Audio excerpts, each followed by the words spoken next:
Mon première bonne nouvelle, Je suis revenu il est revenu. Oui, on va parler de qui aujourd'hui? de Kim Clijsters. Kim Clijsters.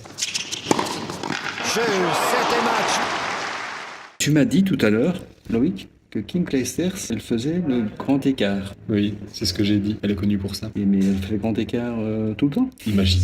Non, elle le fait quasiment jamais. Mais quand elle le sort, c'est marquant. Ah, mais oui, exact. Hein. Donc, Kim Clijsters, tout le monde sait que pour faire un coup droit, c'est assez facile. Il faut tourner les épaules, le pied et les jambes. Mais on ne fait pas le grand écart. Mais par contre, quand on est débordé, ça augmente l'écart. Oui, on va plus loin. On va plus loin. Et donc, en effet, Kim Clijsters, en faisant le grand écart, augmentait sa présence sur la surface de terrain. Et à mon avis, tout le monde gagne contre Kim Clijsters si elle fait que tout le temps des grands écarts. Oui, mais ça, Parce que c'est pas de gagner un match comme ça. Voilà, c'est un peu épuisant, quoi. Parce qu'en fait, si on fait que des grands écarts, c'est fatigant. Donc, on fait tout le temps des coups droits normaux, mais quand on est débordé, on peut faire le grand écart. Voilà, c'est ce qu'elle a inventé. Elle a inventé une deuxième chose avec le grand écart.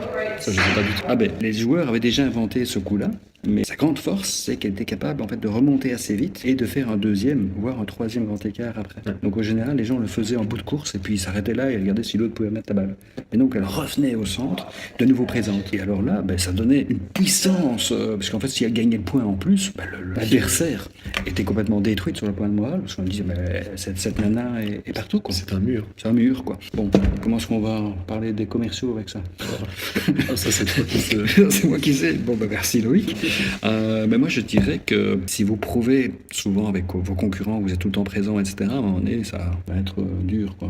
Donc en effet, il faut prouver que même quand vous perdez, pour le prochain marché, vous serez encore là et que la personne sera différente, l'interlocuteur sera différent et simplement prouver que vous êtes constamment là, que vous avez une bonne capacité de résilience. Je pense que ça peut miner le moral des concurrents. Et aussi, ce qui est important, c'est que 99% du temps, elle faisait un coup droit tout à fait dans les règles, mais c'est juste qu'elle a rajouté sa petite touche à elle au-delà. C'est comme toutes les techniques commerciales, ça se fait de manière complètement empirique. Et chacun, il y a encore plein de choses à découvrir et à créer. Il y a des choses qui deviendront la norme plus tard. Exact. Écoutez, je vous annonce que Loïc est, je veux dire, en très grand progrès. Parce que d'une part, il connaît un très bon lecteur, il connaît mieux le tennis, et il connaît en fait certaines techniques commerciales et il est capable de vous l'expliquer. Donc peut-être que la semaine prochaine, Il sera encore là. oui, et voire seul. Voir seul. On verra la semaine prochaine.